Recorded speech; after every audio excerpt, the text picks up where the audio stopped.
Oke, bismillahirrahmanirrahim. Assalamualaikum warahmatullahi wabarakatuh. Oke, teman-teman, saya Agung Heri Mukti. Dimanapun berada, teman-teman semoga diberi kesehatan, keselamatan, dan jangan lupa belajar sampai kapanpun. Selama nafas kita masih ada, tetaplah kita belajar, beribadah kepada Tuhan Yang Maha Kuasa. Oke, teman-teman, saya akan mencoba membacakan kisah atau dongeng dari Abu Nawas, ya. Ini saya ambil cerita ini dari http Ahmad Rajavi fileswordpress.com PDF ini. Terima kasih Mas Ahmad Rajavi, semoga Mas Ahmad selalu sehat. Terima kasih ilmunya udah memberikan sebuah ilmu atau kisah atau cerita atau dongeng. Ini dari Abu Nawas. Kita langsung saja teman-teman ya, karena waktu kita sedikit. Ini juga sebentar lagi menuju maghrib. Ini udah wayah asar. Oke teman, kita lanjutkan. Karena di sini di Abu Nawas diceritakan Mas Ahmad ini ada 27 kisah. Jadi ini kisah pertama ini yang saya mau ceritakan. Part pertama itu pesannya pesan bagi para hakim. Jadi ceritanya gini. Sedikit saya merangkum. Jadi gini. Abu Nawas adalah tokoh sufi.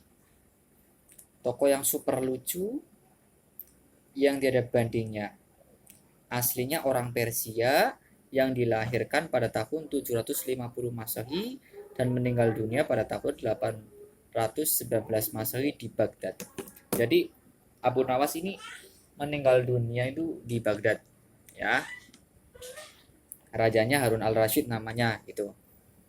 Mari kita mulai kisah pertama. Abu Nawas dipanggil ke istana. Ia diperintah sultan atau raja untuk mengubur jenazah bapaknya. Jadi bapaknya Abu Nawas ini seorang kadi atau menteri di istana yang bernama Syekh Maulana. Ya kan? Seperti itu. Terus Abu Nawas dipanggil ke istana, diperintahkan oleh rajanya untuk mengubur jenazah bapaknya sebagaimana adat Syekh Maulana.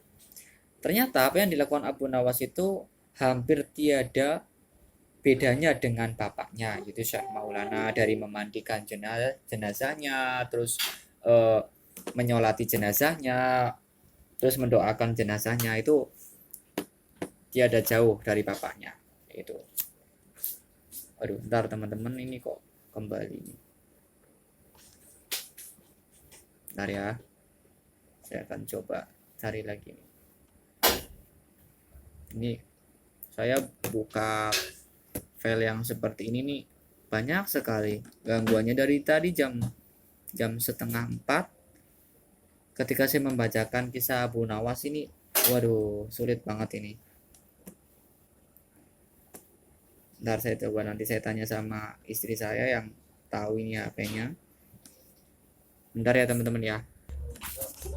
Oke teman-teman, kita lanjut lagi ya. Namun sebelumnya kita kirim hadiah Fatihah dulu untuk Abu Nawas, karena ini dari tadi kita gangguan terus. Ketika saya mau bacakan cerita gangguan, baca cerita gangguan lagi. Kita berdoa, kita kirim hadiah Fatihah ala hadiniah Waalaikumsalam Sumaila hadati Abu Nawas, Syekh Abu Nawas, Syekh Maulana, wa ila hadirin Mustafa Muhammad sallallahu alaihi wasallam.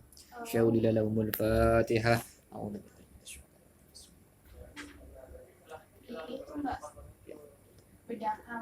Amin amin rabbil alamin. Kita lanjutin lagi. Nah, ketika Abu Nawas dipanggil rajanya tadi itu suruh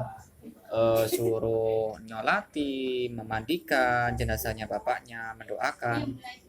Itu akhirnya rajanya itu punya pemikiran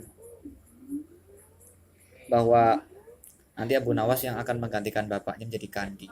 Namun dia mendengar rencana sang sultan atau sang raja. Tiba-tiba Abu Nawas itu sangat cerdas. Tiba-tiba nampak berubah menjadi gila. Usai upacara pemakaman bapaknya selesai, Abu Nawas jadi gila.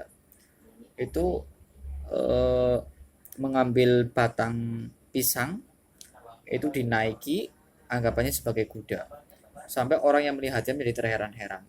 Orang yang di sekitar pemakaman itu jadi heran-heran. Itu. Lah, semua orang semakin heran atas kelakuan Abu Nawas. Mereka menganggap bahwa Abu Nawas itu sudah menjadi gila semenjak ayahnya itu meninggal dunia. Nah, pada suatu hari ada beberapa orang utusan dari Raja Harun al-Rashid. Itu menemui Abu Nawas. Hei Abu Nawas, kau dipanggil Sultan untuk menghadap ke istana. Kata wazir, ini sang utusannya raja ini, buat apa Sultan memanggilku? Kata Abu Nawas, aku tidak ada keperluan dengannya.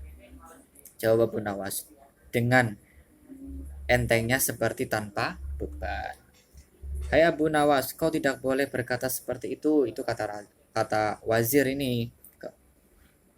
Hai wazir, kau jangan banyak cakap. Cepat ambil ini kudaku ini dan mandikan di sungai supaya bersih dan segar.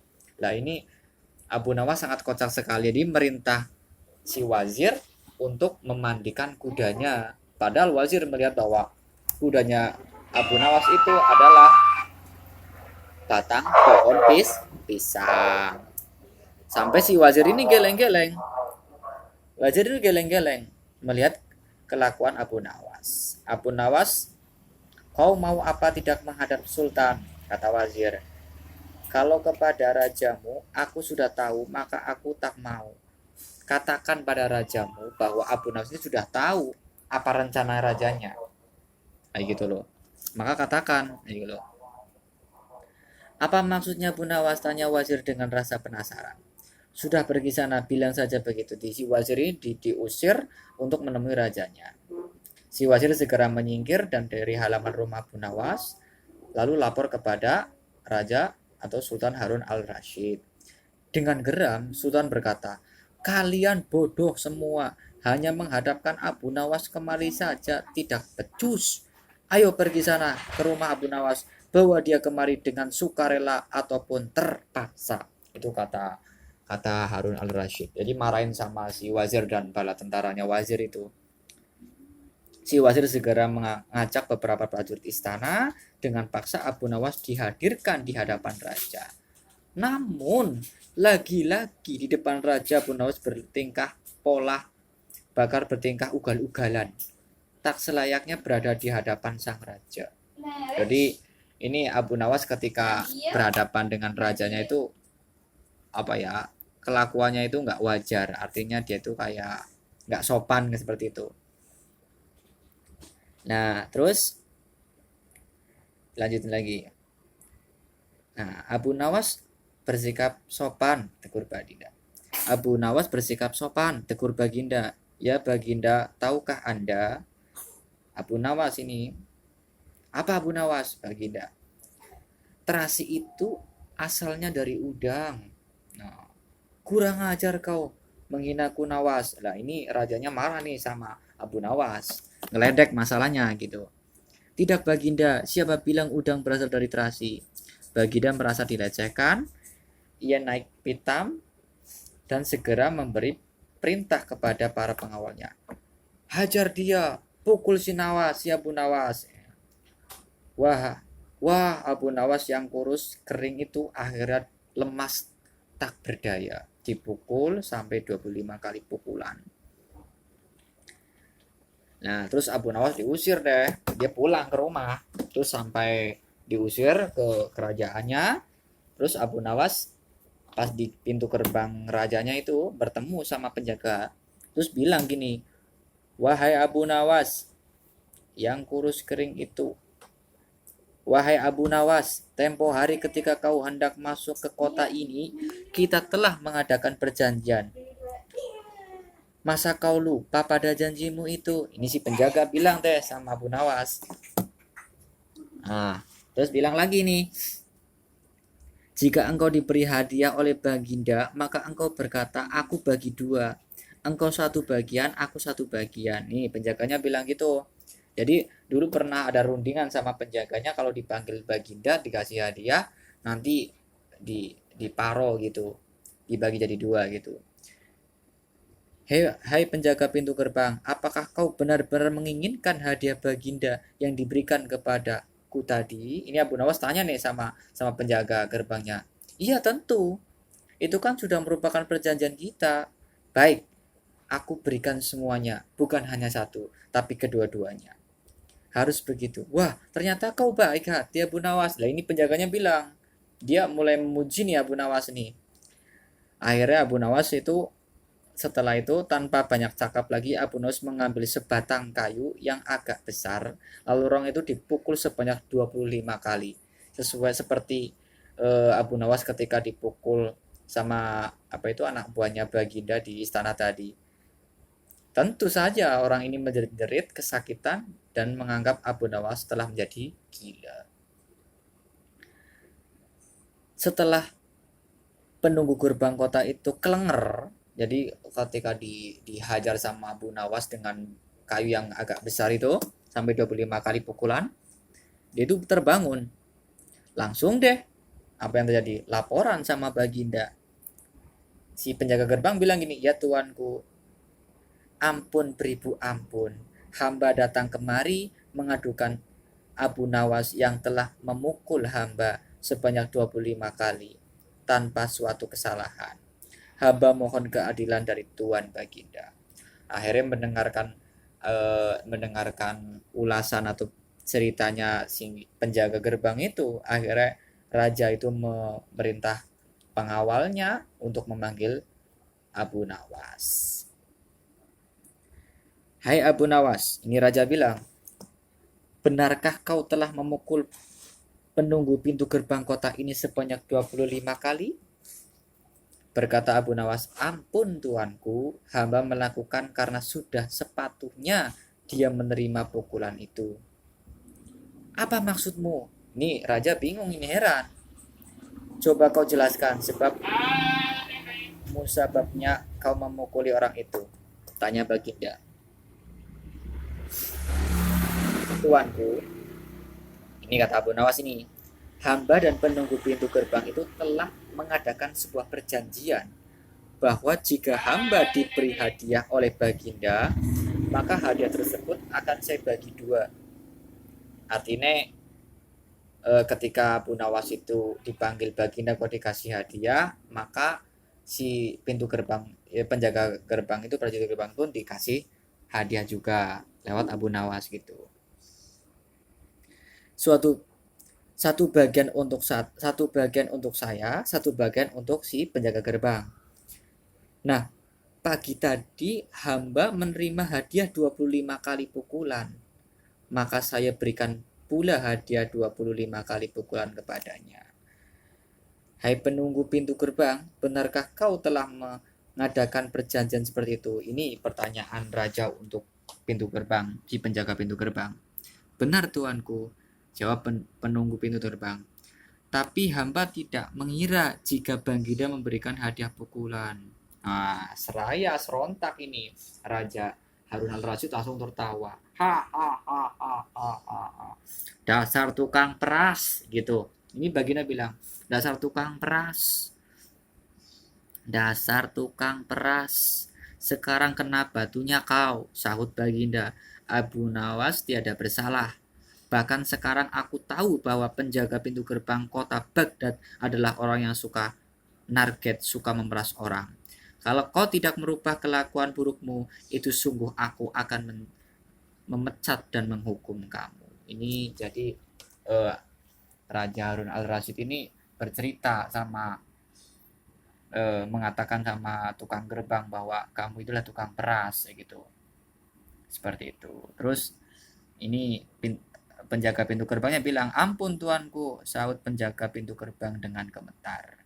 Sambil gemeter gitu.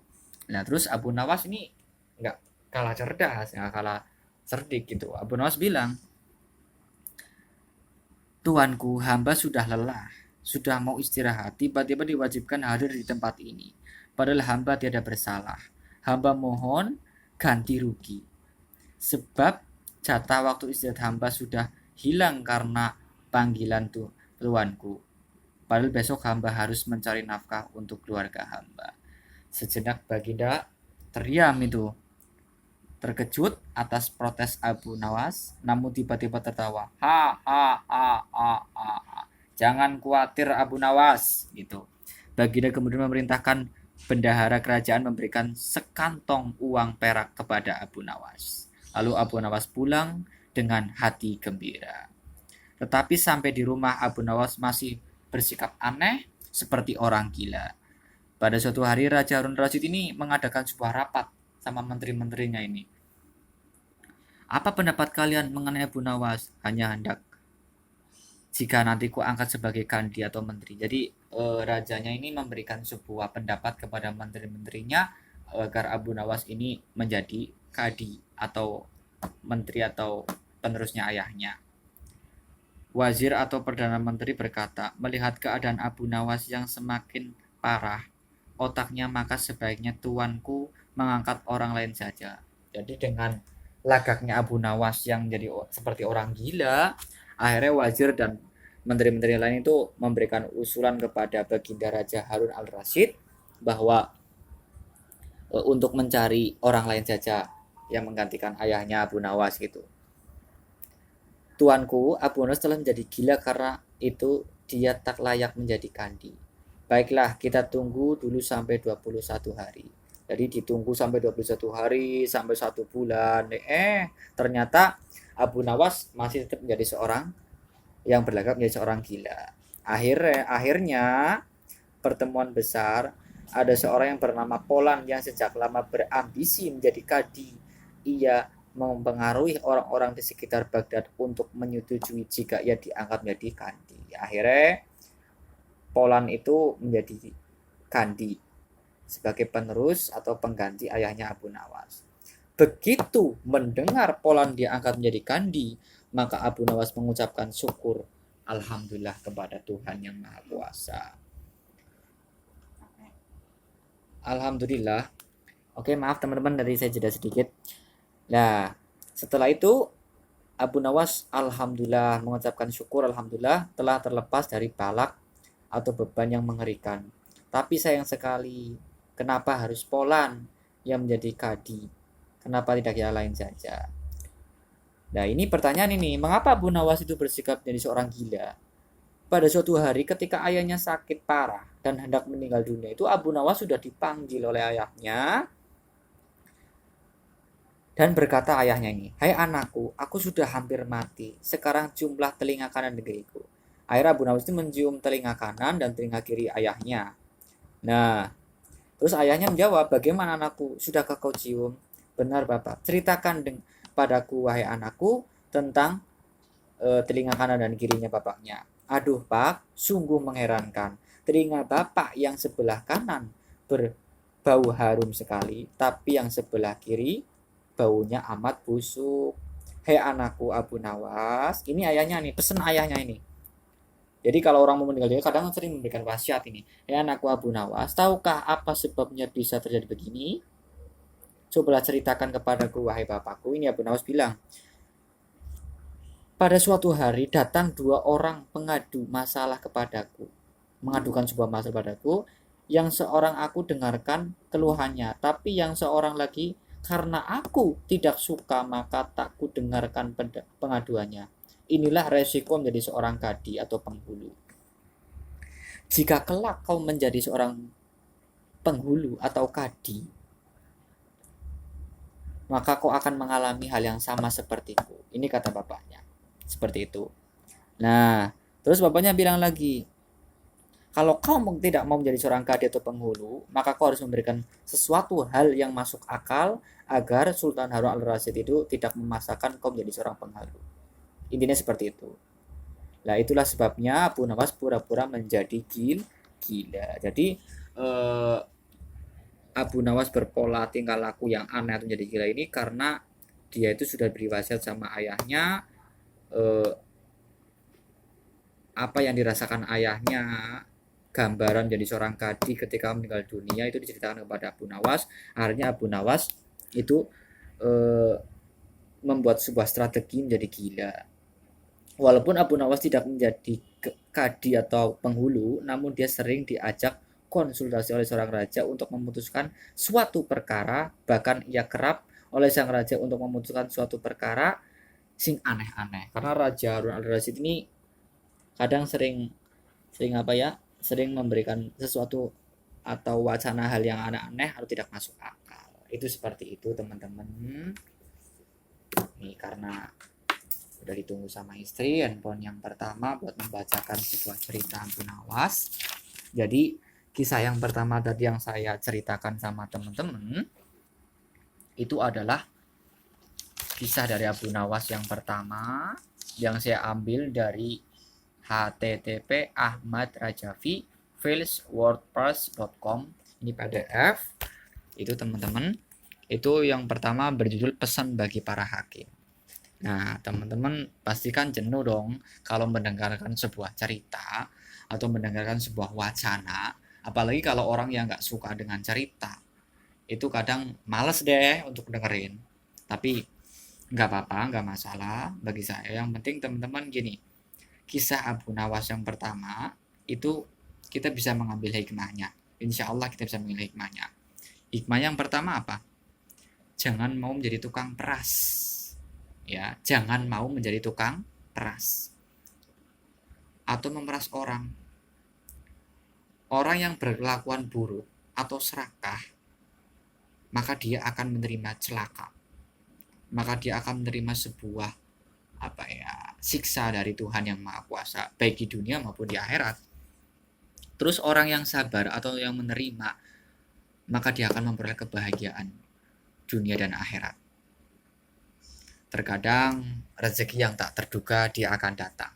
Contohnya yang tadi Abu Nawas kan, setelah dia dipukul 25 kali, ternyata dia memberikan hadiahnya juga pukulan 25 kali kepada si penjaga istana, dan penjaga istana itu melaporkan kepada rajanya. Akhirnya Abu Nawas dipanggil lagi, dan ternyata Abu Nawas itu tidak bersalah karena memberikan hadiah pukulan tadi. Ternyata di balik itu Abu Nawas mendapat hadiah dari Baginda Harun al-Rasyid. Berarti orang yang menerima, orang yang sabar tadi itu ada hal yang positif dari Tuhan. Ada rezeki yang tak terduga seperti itu. Terus Harun al-Rasyid Abu Nawas tadi menjalankan amanah atau wasiat orang yang sudah meninggal dunia dari bapaknya itu. Terus bapaknya bapaknya Abu Nawas itu orang yang sangat sayang sekali kepada Abu Nawas hingga tidak mau apa yang ditimpa, apa yang didapatkan Syekh Maulana itu, bapaknya Abu Nawas itu, nantinya Abu Nawas juga terkena imbasnya. Artinya apa? Ketika Syekh Maulana dia itu ketika mau meninggal dunia itu sakit, dia merasakan dia mendapatkan bau yang di telinga kanan, telinga kiri itu, dia menginginkan bahwa Abu Nawas jangan sampai seperti bapaknya. Terus jangan pernah meremehkan orang lain, meskipun orang yang berbicara dengan dirimu, dengan diri kita adalah orang yang tidak kita sukai. Itu paling seperti itu aja teman-teman, mudah-mudahan ada manfaatnya. Apabila saya